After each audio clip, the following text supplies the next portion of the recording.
Welcome, welcome everyone. Thank you all so much for joining today's webinar, Clinical Trials and Research in the Black Community, Addressing Stigma and Breaking Barriers.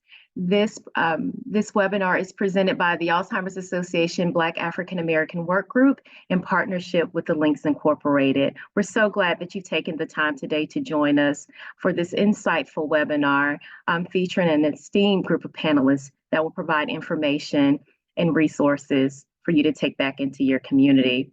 At this time, I'd like to introduce our fearless leader in the space of diversity, equity, and inclusion, Dr. Carl V. Hill, who's our Chief Diversity, Equity, and Inclusion Officer. Carl, I turn it over to you. Oh, thanks so much, Beverly. Thank you for your leadership in getting us to this point.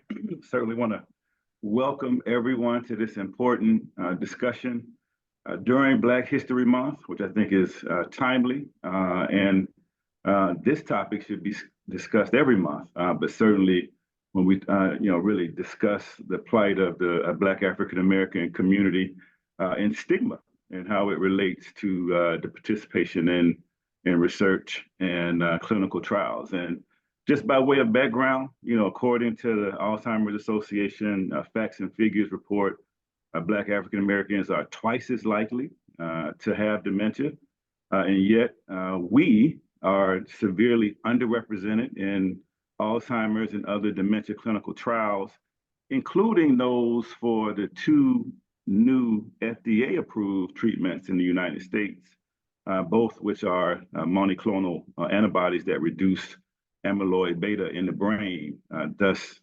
slowing the progression of Alzheimer's. So it is important for us to have a discussion around what we can do together to really ramp up representation, improve representation in research and clinical trials, right? And with the disparities, we know that there are multiple complex factors that contribute to disparities in Alzheimer's disease and other dementia.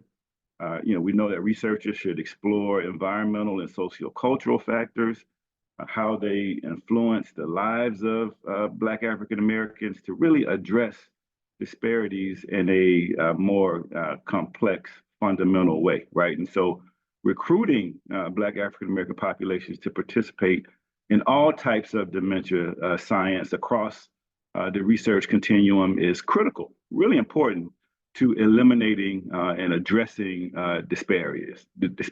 But we also know that criteria for participant inclusion and exclusion, socioeconomic factors and other well-documented factors have been barriers to inclusion for Black African American populations. For example, relating to inclusion and exclusion criteria in some Alzheimer's disease clinical trials, one reason for low representation was that Black African American populations were screened out at baseline because we reported diabetes, hypertension, and other cardiovascular disease, which we know are disproportionately affected by those outcomes as well. So we need to have a critical discussion about at one level, how to increase representation and reduce stigma, but also how to continue our partnership so that we can influence policy, right? And really encourage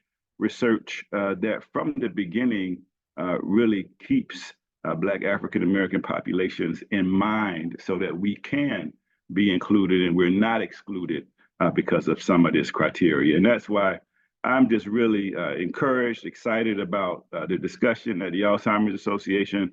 Our DEI strategy really centers in on partnership. We know we've got so much work to do in communities, in Black African American communities, and we can't do it alone. We can't do it well alone, and we're excited to work with the Links and so many other organizations that are trusted in communities to help us get our resources to Black African Americans in a culturally relevant and equitable way. And so I welcome you all. Thanks for participating.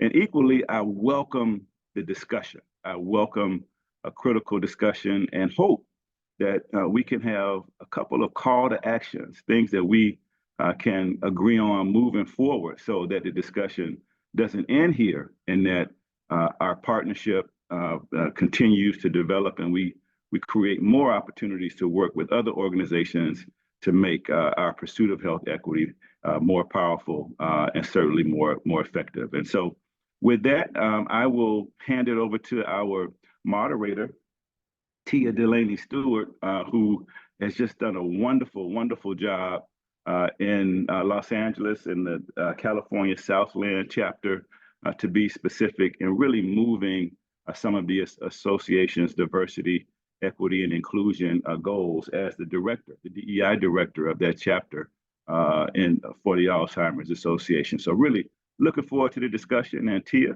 I will hand it over to you so that we can get things going with our experts and our partners that have joined us today. Thank you all so much for making this a meaningful platform to have this discussion. Well, hello, everyone, and thank you, Dr. Hill, for that introduction. Like you, I'm really excited about the conversation that we're going to have today. We often talk about, these conversations can be complex and sometimes uncomfortable, but we all know that they are very necessary. And so I want to get into introducing our panel today so that we can begin this conversation. So first up, we have Dr. Sheree Farmer-Dixon. Dr. Dixon has served as Dean of the School of Dentistry at Meharry Medical College for 10 years. She has dedicated her career to dental education with 32 years of service. Before assuming the role of Dean, Dr. Dixon was the Associate Dean for Academic and Student Affairs at Meharry in the School of Dentistry. She is the current National Director of the Health and Human Services facet of the Link Incorporated. She also serves as a Lieutenant Colonel in the United States Army Reserve with 21 years of service. She's a graduate of Mississippi Valley State University and has also received various degrees and certification, which include her Doctorate of Dental Surgery and Masters of Science in Public Health. Dr. Dixon holds professional memberships in several organizations and serves on numerous councils. Welcome, Dr. Sheree Farmer-Dixon. Next, we have Kelly Baycoat. Kelly is currently the Project Management Research Outreach and Recruitment Team Lead at Cleveland Clinic Lou Ruvo Center for Brain Health and the Cleveland Alzheimer's Disease Research Center. She previously served on the Multiple Sclerosis Society Executive Leadership Team as the Director of Community Leadership and has held previous roles within the insurance industry. Kelly is a graduate from Case Western Reserve University's Weatherhead School of Management, in which she obtained her Master's of Science degree in Positive Organizational Leadership Development and Change, and a Distinguished Mastery Certification in Positive Organizational Development and Systemic Change.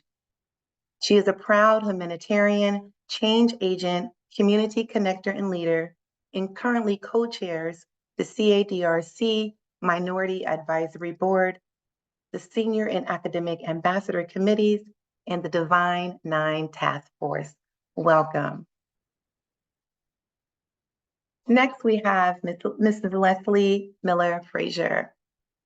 Leslie serves as the National Director of Programs for the Links Incorporated, where she has overarching responsibility for the development, implementation, and evaluation of the Links 32 national programs aimed at ensuring the economic and cultural survival of the African Americans and other persons of African ancestry.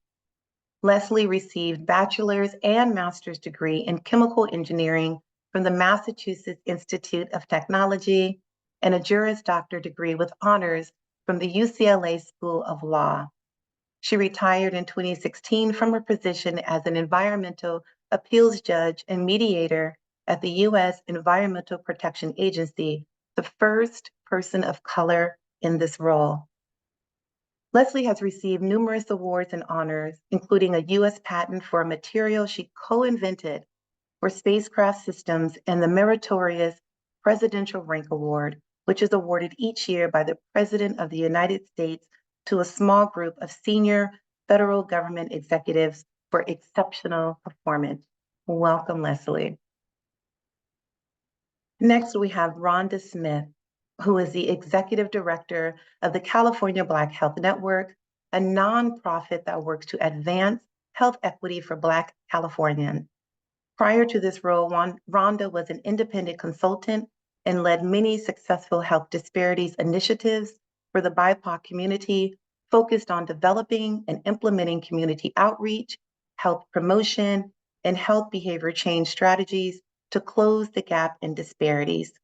She has served in various nonprofit leadership roles that include consultant, project director for the Live Healthy OC initiative, which was a 3-year initiative that aimed to transform the model of care of a network of FQHCs from a disease-focused treatment model to prevention and wellness model, providing whole person care approach. Rhonda earned her MBA in Marketing and Operations Management from the Darden School of Business at the University of Virginia and her BS degree in Civil Engineering from Virginia Tech. Welcome, Rhonda. And last but certainly not least, my friend, Mr. Tony Wayford. Mr. Wayford is the president and CEO of I Choose Life Health and Wellness Center, an organization founded to address health inequities in the Black community. A strong community and civil rights activist for more than 30 years, Tony co-chairs the health committees for both the NAACP Inglewood South Bay chapter and the National Action Network Los Angeles chapter. During his career, he has successfully launched over 30 I Choose Life chapters throughout the United States, with the focus being the health and wellness of the Black community. He works tirelessly in partnership with the community-based organizations to enhance their members' knowledge and health literacy on everything from HIV to Alzheimer's disease, access to healthcare, clinical trial participation, and the importance of having leadership roles within the healthcare industry. So wow, as you can see, we have a very esteemed panel today and a very important conversation. So I thank you all for being here. And really, I just want to get into this conversation. So I will start with you, Dr. Dixon, and Leslie, I will ask you to chime in on our first question. Although Alzheimer's disease, vascular dementia, has been identified as an emerging public health crisis among Black Americans, only 35% of Black people say they are concerned about Alzheimer's disease or dementia. So from the community's perspective, how is Alzheimer's and other dementias perceived by the Black American population? And maybe share what you've heard related to their greatest fear in addressing Alzheimer's disease. Dr. Dixon? Well, I think when we think of dementia in the Black community, there is this stigma in some communities that this is a natural progression, that it's something that automatically is going to happen. The other component is that for some, it is not seen necessarily as a mental illness. And so a lot of times we miss those early warning signs and we just dismiss it as, oh, they're just getting older, and so they're getting forgetful. And it usually becomes a crisis mode, or where they get lost, or something extreme happens. They leave something on and the house catches on fire, something before you get the attention that says something is wrong. And so the thing that usually in Inland Incorporated, we have a lot of community engagement, and mental health is one of our initiatives. So it is about educating the community and creating awareness. And one of the biggest things is not disregarding or ignoring what we may consider some of those minor signs and just dismissing them. Be alert and attentive, and we know ourselves and we know our family members, our friends, or our loved ones. And so paying attention to those things and not just dismissing them as being forgetful, but really being able to get the care, taking them to a doctor, seeking the care, so that better safe than sorry. Yeah. Thank you for that. And Leslie, is there anything you'd like to add, related to how the Black American population really sees Alzheimer's disease? What have you experienced? I agree fully with Dr. Farmer Dixon. I also think, though, when you talk about fear, the unstated fears become, is this hereditary? Often grandma had it, auntie had it, grandpa had it. And so, there's the self-worry, I think, is a component. There's the impact to the loved one. You have someone who has often been your parent, your grandmother, who has cared for you and still doesn't matter how old you are, views you as still that young whippersnapper, and who are you to tell them what to do? And so you're dealing with their fears of lack of independence, loss of independence, and denial. Don't want to lose the car keys. It's not so bad. So I think there's some of that. And then I think from a family perspective, there's oh my goodness, we're the sandwich generation. We have kids or grandkids on one side, and we may have elderly parents on the other side. So what does that mean for a family unit? What does that mean for costs? What does that mean for care? I think within the Black community, we have a history of caring for ourselves or caring for our loved ones. We're not going to put someone in a home or put someone in a place, but that also has implications. So I think beyond the fears of the medical aspects that we've talked about, the real world concerns of that people feel guilty bringing up, I think is also an issue. Yeah, thank you for that. Thank you for those perspectives. And that leads us right into our next question and some stats I'd like to read. You touched a little bit on this, Dr. Farmer Dixon. 55% of Black Americans still believe that significant loss of cognition or memory is a natural part of aging rather than an actual disease process. So, Rhonda, I'll turn this conversation over to you. In your work, do you find that many in the Black community do view dementia as a form of mental health illness, in that this perspective maybe lends to stigma surrounding the disease and our inability to identify that someone's suffering from Alzheimer's disease or another dementia? You're on mute. Sorry about that. Yeah, I think that mental illness like Alzheimer's or dementia, is a very complex disease. And I think recognizing the signs and symptoms, like we've heard from Leslie and Dr. Farmer Dixon, is very important. And I think when we look at mental health, I think, over time or over the course of someone's life, we see maybe consistent or persistent behavior.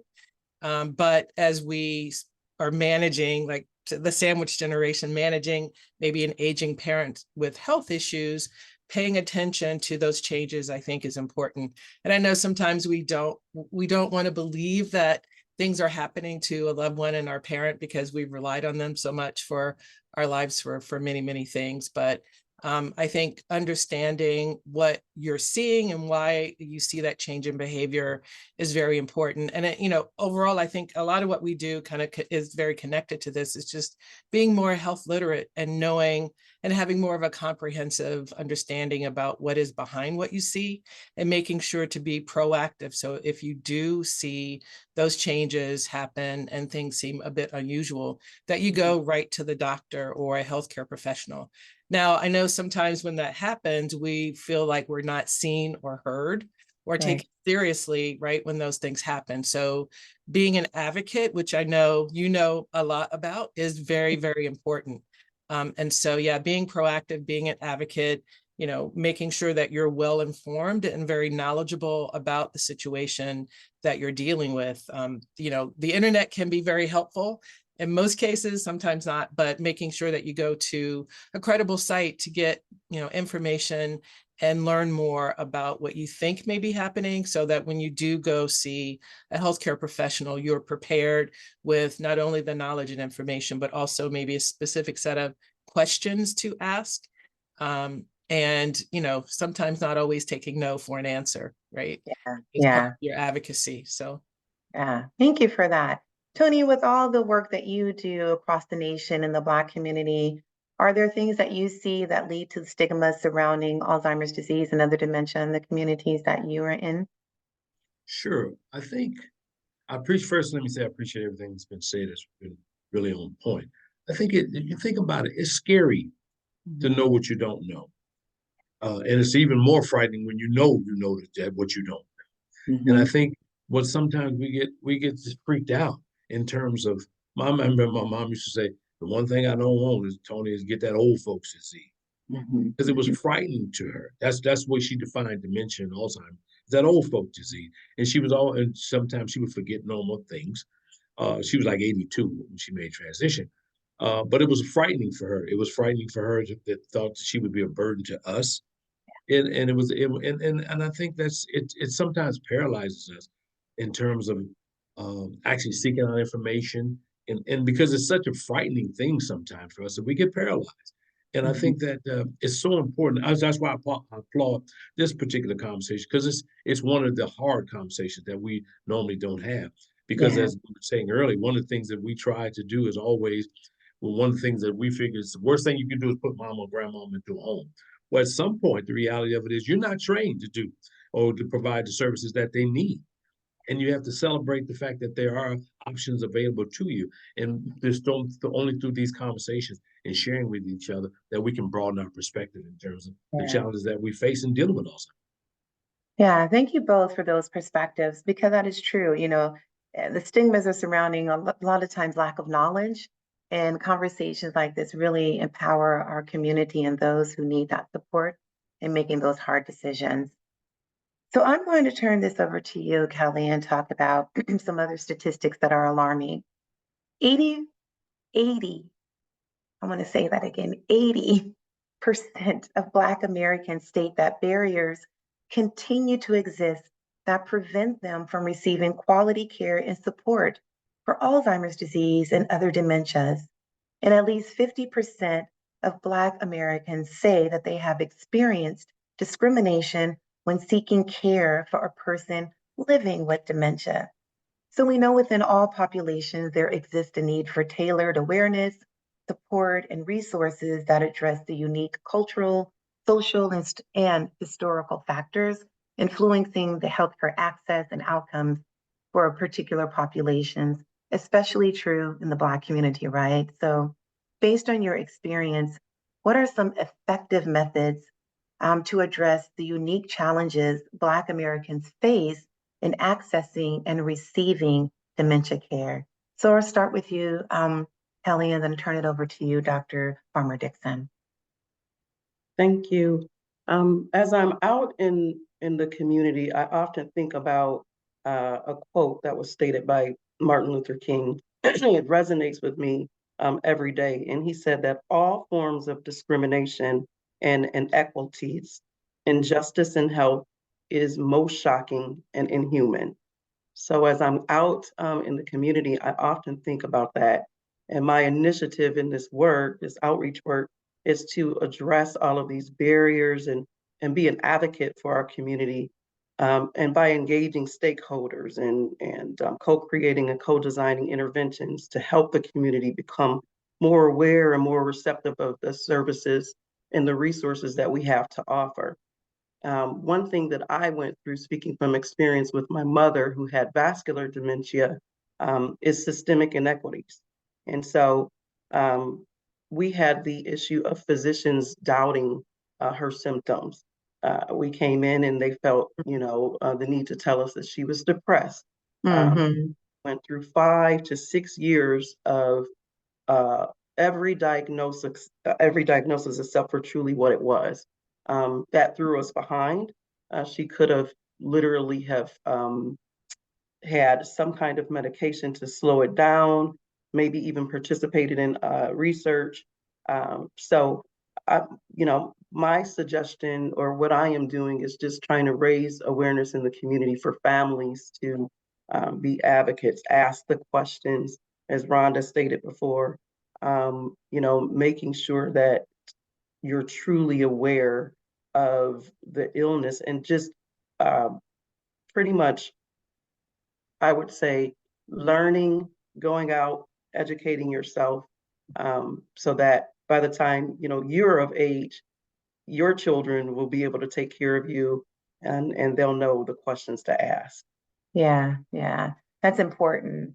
Dr. Farmer Dixon, I'll turn it over to you.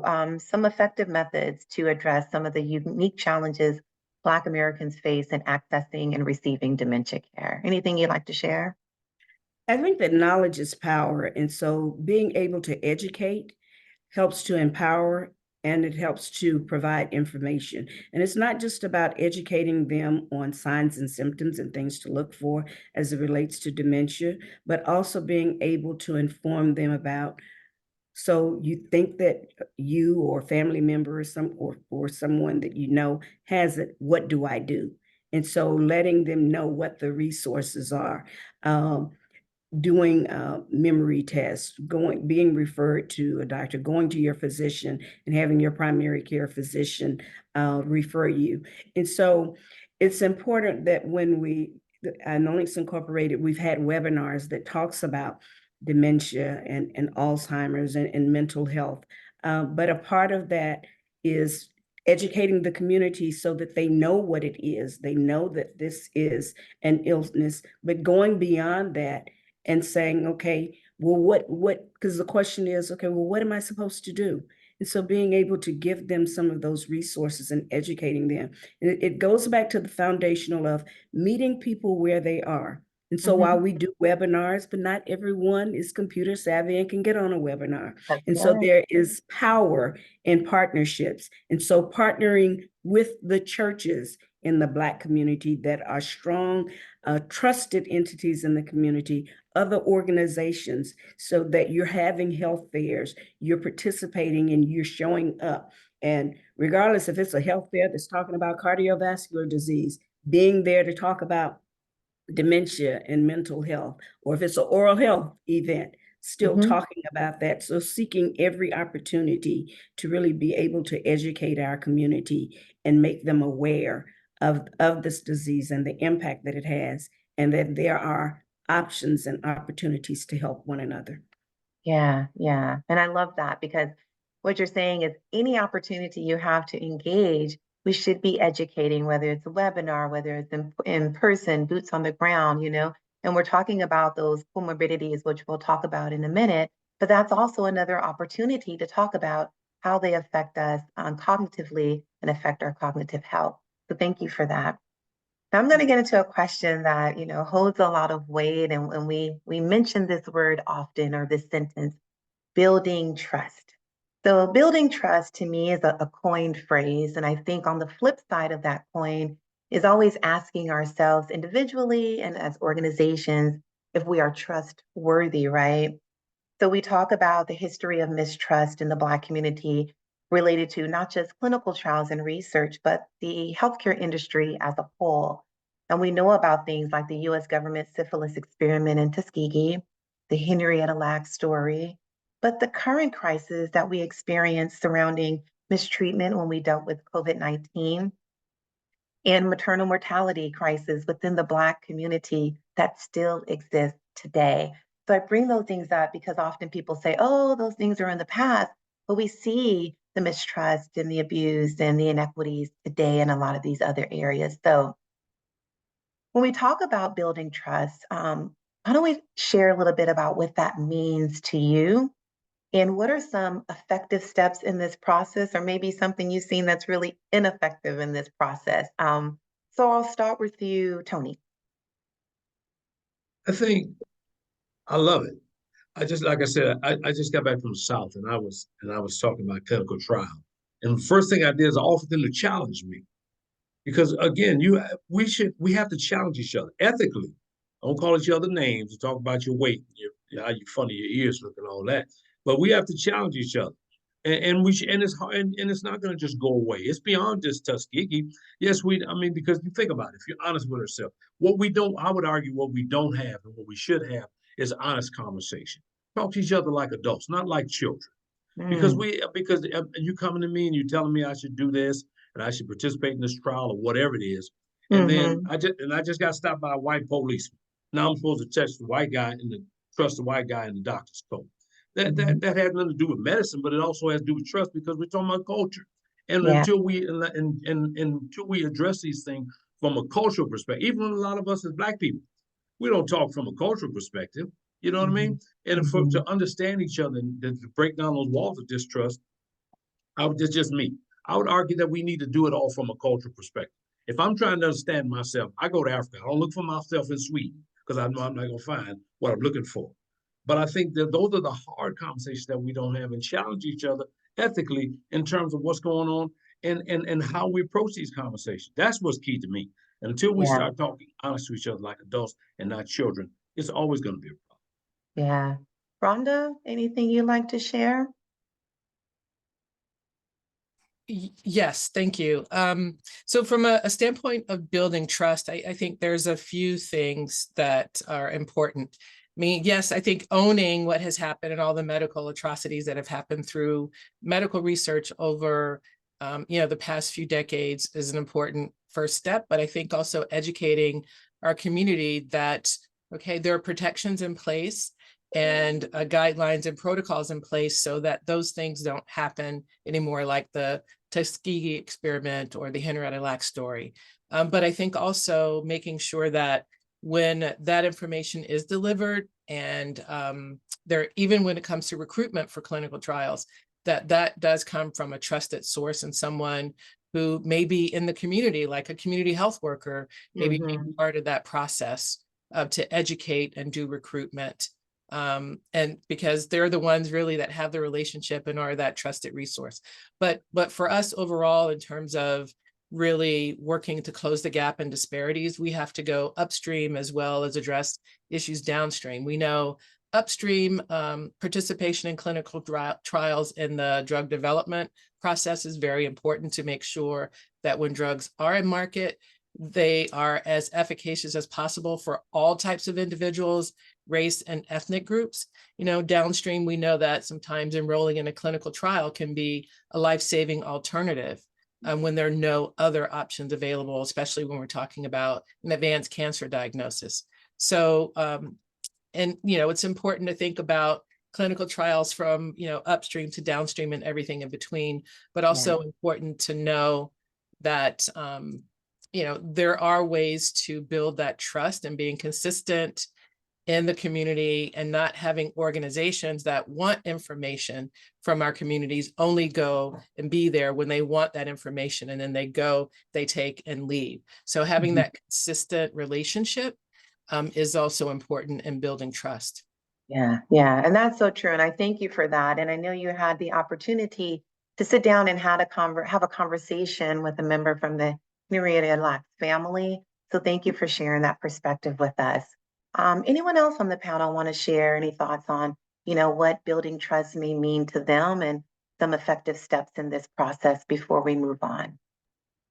Just want to echo having a trusted source in the community, because even if you may look like the community that you're going into, but if they don't know you, just because you come there, you show up in a white coat or you show up and you say, believe me. So in every community, there are community activists. And so connecting with them and utilizing their support and lending to, because the people may trust them because they see them every day.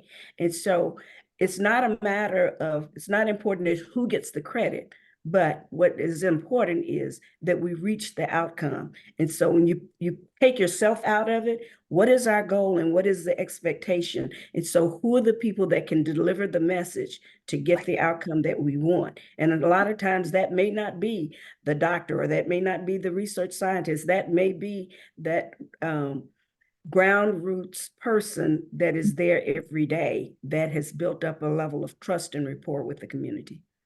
Can I Right. just add this one thing here too? I think Yeah, go ahead, Tony. when we talk about trusting, it's also speaking the language that the people understand that you're trying to reach. I think it's also important that, the community understands when you relate to them where they are, like Sister said, meeting them where they are. And I think when we operate from the perspective of understanding that different is not deficient, That's because right. we do things different, we have a different rhythm, and you do things different. That doesn't mean that it's deficient. It's just that it's different. And we as a people have a different rhythm. And I think what building trust is actually operating within that rhythm of the community that you're working in and respecting that community. It's like my same approach in Jackson, Mississippi is not the same approach that I use in LA. Because it's easy for me to go in Jackson, Mississippi talking wild, then get back on the plane and come to LA. That's right. And they stuck down there with them people. You know what I mean?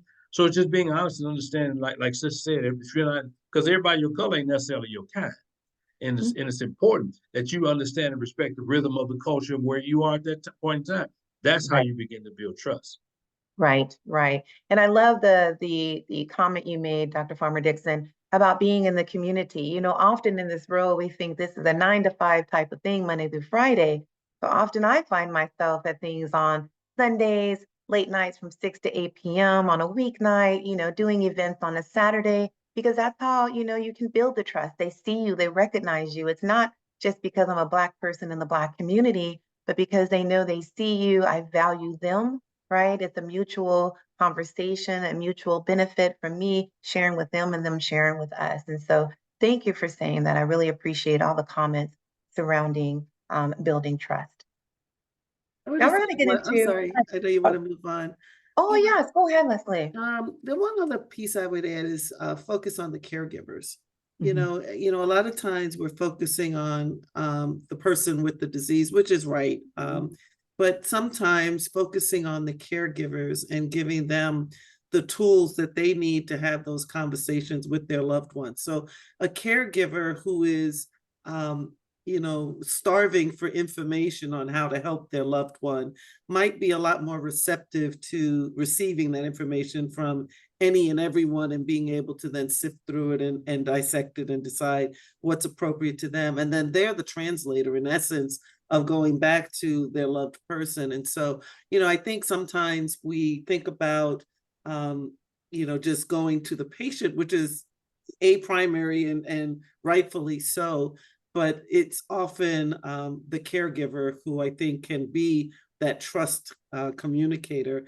And you know, when you use a word like a clinical trial, that just listening to that word is a scary word. It sounds like you're a lab rat being tested, and that's not what it is. But you know, we get used to terminology without really going back to Tony's comment. You know, how does that sound to a layperson of what a clinical trial is? Do we actually bring somebody in who's been a part of a clinical trial to talk about what it's like and why they got involved, and or a caregiver who had someone in their family? And so I just think of, you know, if we take a step back and say, if that were me, if it were my grandma, if it was my mom, you know, what would be the way I would talk to him or her, you know, my grandfather? That's a different right. conversation than how you would Mhm. talk to me. And That's you right. know, I'm not necessarily the best suited to talk to your grandma, but I might be the best suited to talk to you. I love Right, it. right. And that leads me right into a conversation with you, Kelly, surrounding clinical trials and research. And so if we look nationwide, right, clinical trial participation looks a little bit like this. 75 participation by our white population, 11% participation reflective of our Hispanic community, 8% is reflective of our Black population, and 6% of our AAPI community members. But then when we kind of narrow into research in clinical trials and Alzheimer's disease and dementia research, even though, as Dr. Hill said, we are twice as likely to develop Alzheimer's disease than our white counterparts, Black Americans only make up 2% of clinical trial participation. So talk about this. Why do you think this is the case? And what changes can be made to help increase participation? Kelly, I'll start with you and then I'll ask you as well, Tony, because I know you do a lot of work in that space as well. So, you know, what we're finding as far as the barriers, and a lot have been talked about today. We can go back to historical events, medical apartheid. We have had things that have happened in the past, but now we need to talk about the present, and we need to talk about, you know, the IRB approval process, the consent form process. You know, there's a whole process now that you have to go through, sign off, making sure that you understand the study that you're participating in, knowing that the study is a voluntary study. You can pull out of the study at any time, but understanding the why. So it's very important for us as we're out in the community and we are advocating for African Americans to participate in these studies, that Mhm. we're telling, you know, the why and the reason behind it, and what will the results be? What will happen to your medical records? We as African Americans have a fear that our records are being disclosed. Some people, they don't even want others to know that they may have cognitive, impairment or for any or insurance purposes. So making sure that we are educating the community and letting the community know that your records, will be protected. Yeah, thank you for that. And Tony, you always keep it real, and I always find you so Okay, here it relatable. comes. Buckle So, up. It's gonna be a rough share ride. share with us It's what gonna I've be a seen you rough share so ride. often of how to get folks involved, in clinical trials and why Yeah. we have such low participation in the Black community. Okay. Black people don't trust white people. Let's just be honest about it. I mean, all that stuff we talk sound good, but you're just a rare Black person to trust most white folk. And that's just honest. And then when you add to that, when you talk about clinical trials, we don't generally have a voice in the shaping of the trial. We don't have generally a voice in terms of what the literature is going to look like, the verbiage is going, how it's going to read. And God forbid, how many Black principal investigators do we have when we do clinical trials? You have clinical trials in Black communities all over this country, and 90% of them is probably the guy is the PI, and he'll bring on a Negro to be the co-PI or something like that, right? He's not running the program, right? Mhm. And so who would trust that? And, Yeah. and I'm not talking about all white people, so anybody listening on Zoom or don't, hey, my grandfather said, if you throw a brick in a pack of dogs and one of the hollers, one you hit. So if you're offended, maybe I'm stepping on your toes. But there's the reality of it until and then we don't, then when you add it to that, like I'm working on a couple clinical trials at UCLA. I'm here in South Central LA, right? Well, UCLA is almost like going to the moon if you live in South Central. If you live in Jordan Down projects, that's like going to the moon and back. Well, we don't have them in our community. We don't have we should be on the front end. They bring us in, they create these trials, the verbiage, how they're gonna do everything they're gonna do. Then they bring us in and say, make it work. And then when you add to that, how do you go to a party if I didn't tell you come to my party at my house? I ain't gave you the address. I didn't tell you what day the party is, and I didn't tell you what time. Then I call you up, get mad. Why didn't you show up? Well, they do a horrible job of reaching out to our community. And they only come to us when the grant is about almost over. Then they say, hey, how do we get these Black people involved? Can we go to some churches? Can we go to some barbershops, some beauty salons? Well, it's for us. We should, do you honestly think that as a Black person, any of us on here could be over trial over Latino or Asian people? That ain't gonna happen. You come out better trying to run up in their breath meat than that happen. And we know that anyway. So it's just being honest in terms of when do we actually take control of what's going to happen in our community? Because again, I respect everything that's been said, but the average Negro ain't concerned about Tuskegee or Henrietta Lacks. It's the level of distrust that they have for white people. And I'm not saying all white people are bad. I'm just saying until we get some Black people in these rooms and actually ahead of running these studies, and until we at the beginning of the study in terms of the shaping and the forming of the study, and from everything, from the color of the flyer. I'm not getting past, I'll stop. But I think again, until we again, that goes back to what I said, until we talk to each other like adults, not like children. And everything I just said was honest. It's rough, but it's real.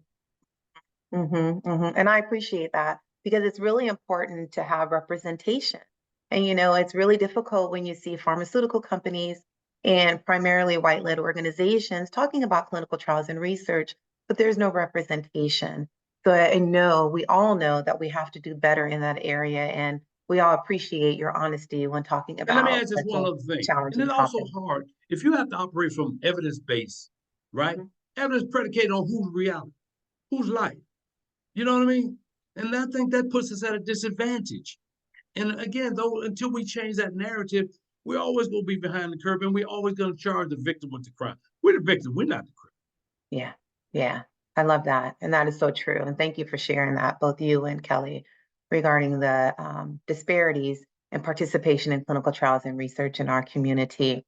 Now, we talk a lot about Alzheimer's disease and dementia, but often we don't talk about those things that really put us at a greater risk for Alzheimer's disease and vascular dementia and other dementias. And so, Rhonda, you do extensive work on leading the charge for health promotion and health behavior change strategies for services and care that are being provided to the Black population.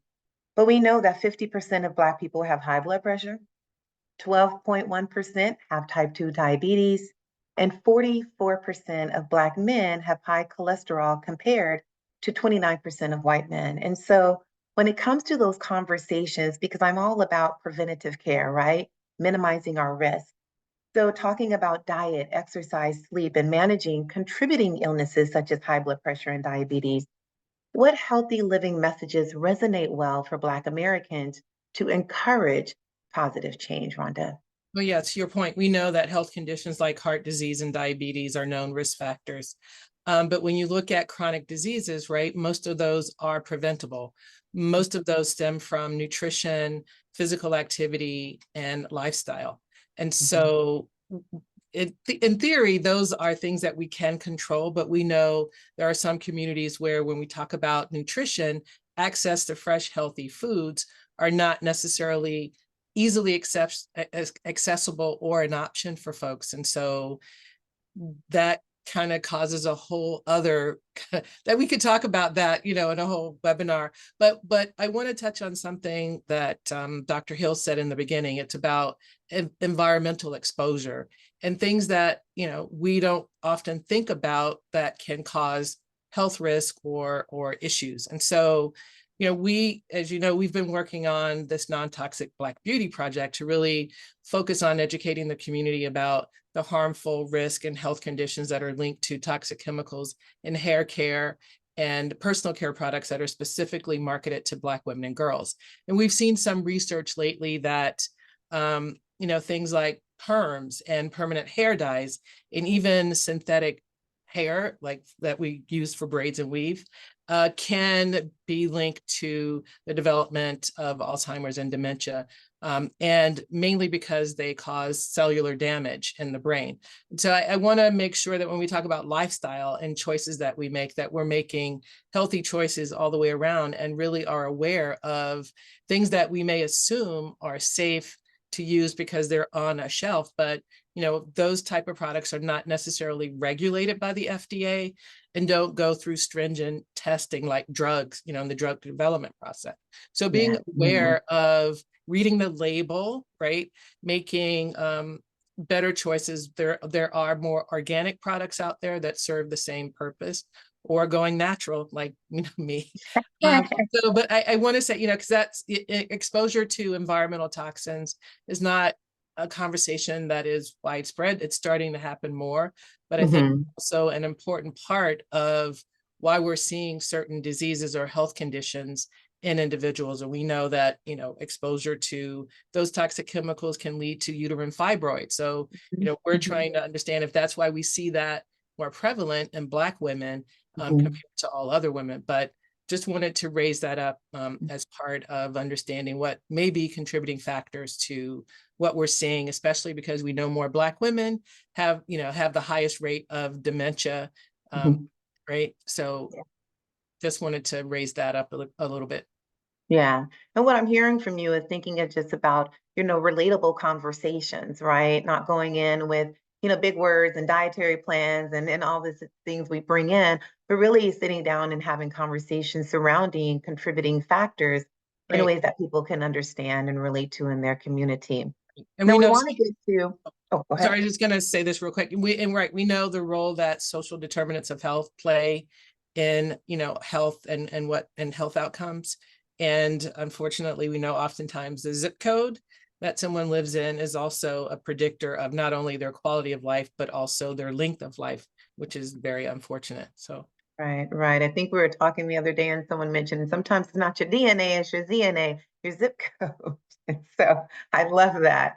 Now we want to get to questions from our audience. So I will close with talking to you, Leslie, and Dr. Farmer-Dixon, because you're both part of the link.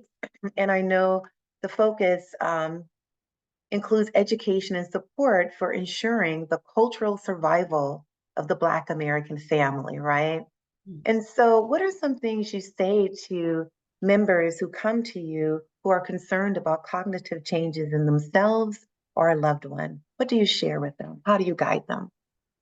Oh, thank you for that question. And, that is the mission of the Links Incorporated. We are very blessed to have tremendous partners. The Alzheimer's Association is one. AARP is another. They have an Are You Ready program that really speaks to caregivers and how you age gracefully. And so there's a whole series on that. The CEO of AARP is an African-American woman, Joanne Jenkins, who also is a member of the Links. But so we talk about resources, but your question is very personal to me. I am dealing with this right now with a senior family member who is 91 and having to go through these conversations. And I would say the first step is really to recognize that, you know, memory loss or yes, she may know she's losing memory. She isn't pulling the words that she wants to pull, but she is not aware that she's wandering. She is not aware of other safety concerns. And so, you know, it's a starting a conversation from a place of respect, being ready to deal with the denials. Oh, I'm not doing that. You know, you're making it up. Some of that is based on fear, not wanting it to be true. But also, you know, I think where for us a breakthrough kind of came through is we're worried about you. If it were reversed, you would be worried about me. You would be wanting me to be, you know, so can we go together and at least talk to a doctor? Can we go together and at least hear what the doctor is saying? And yes, largely physicians that she is seeing are Caucasian, but you know, again, that trust factor is, you know, you're there with her, and Right. these conversations are words that she doesn't understand or comprehend. You're kind of there to ask the right questions. You know, I think the other piece is within the family, again, being sure to include other loved ones. You know, in most families, there's the designated hitter who is the go-to person that gets the call that is leading the family in making these decisions. And we often may get used to that role. Okay, you know, I'm going to deal with it. It's another thing to go through. But really on the other side, because these are a shared loved one, making sure you're involving other family members, even in just reporting out, even in taking, what do you think? Because that's where we also, it's not just, again, it's not just the loved one who's experiencing this, it's the impact on the family. But I think really having that conversation of, we love you, we care about you, we want to do what's best for you, and we want to keep you safe. And that really is, I think, and not pushing to have that resolve like that day. You can't have the conversation and get a yes. You know, it might be a month, it might be 6 weeks, but it's an ongoing dialogue. But really being a thoughtful person and respecting that this is someone who is struggling with losing their independence and memory and their autonomy. Yeah, I love that. And you sound so caring and loving, just delivering the message. So thank you for that. Dr. Farmer Dixon, is there anything you'd like to add to that? You know, I think that one of the unique things that I like about the Links Incorporated is that when we talk about, we focus on the Black community, the Black family.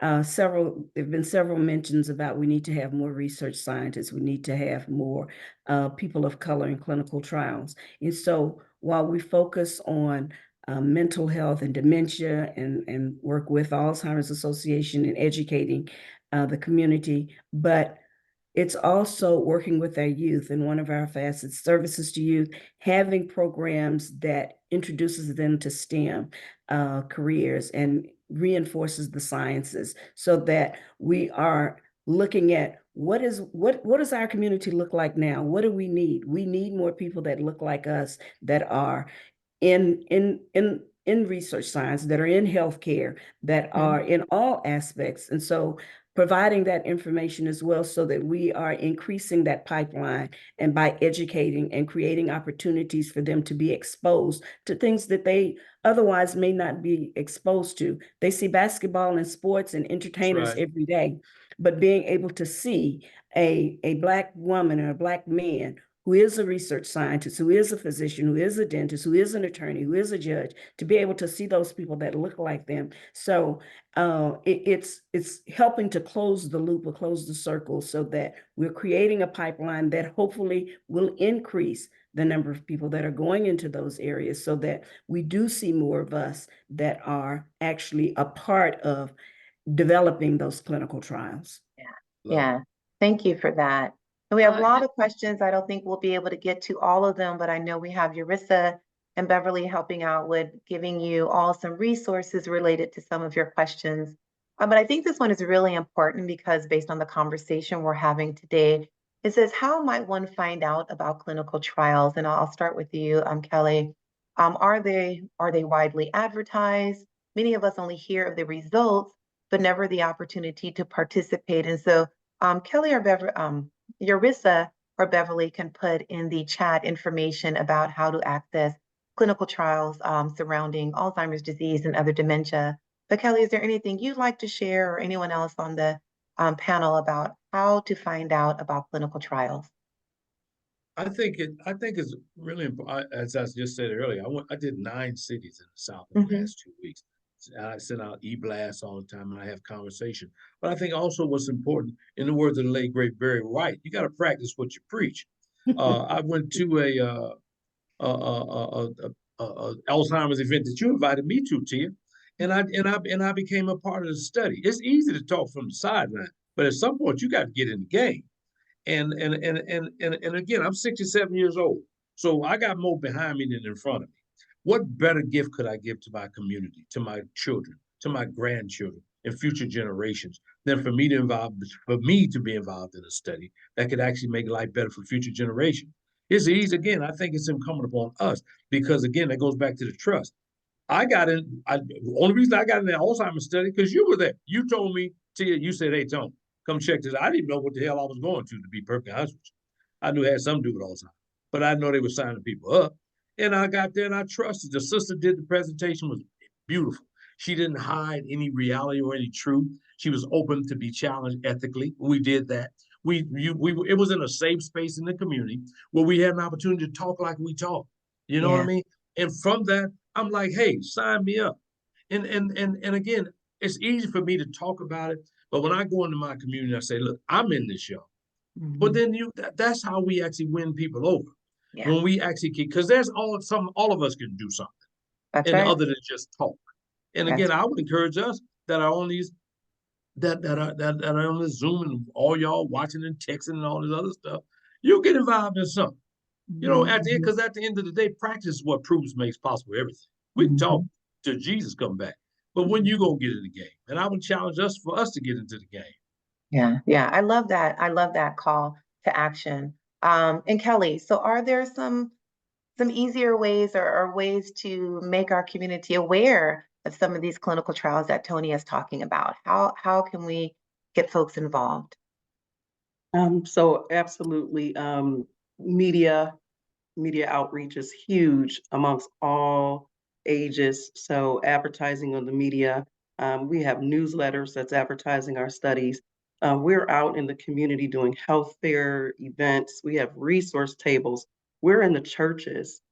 We are working with the coalitions. We're on the pulpit talking about it. And like Tony said, becoming a part or being a part of these research studies and sharing your testimony while you're out, it is far grander coming, and that trust begins to be built because you've been through the trials yourself.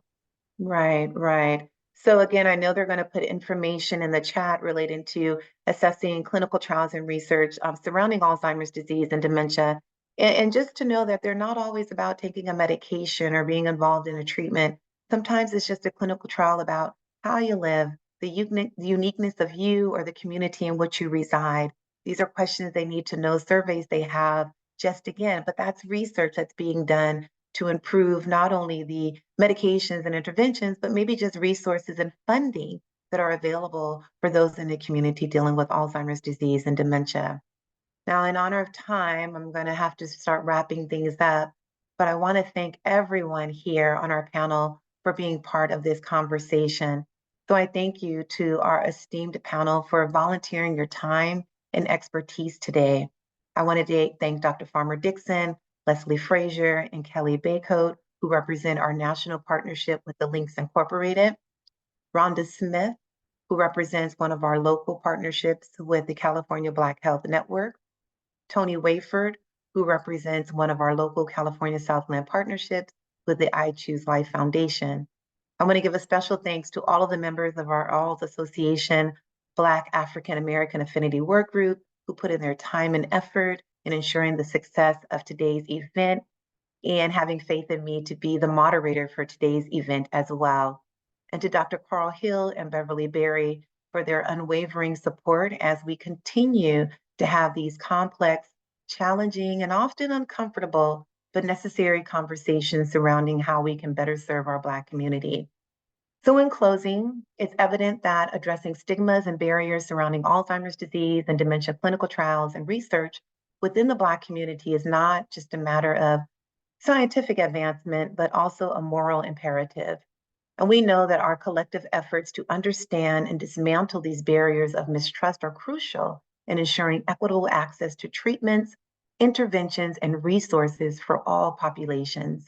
And so I know by actively involving diverse communities in the development of solutions, we pave the way for more effective strategies to improve overall health outcomes and foster a more inclusive and compassionate society.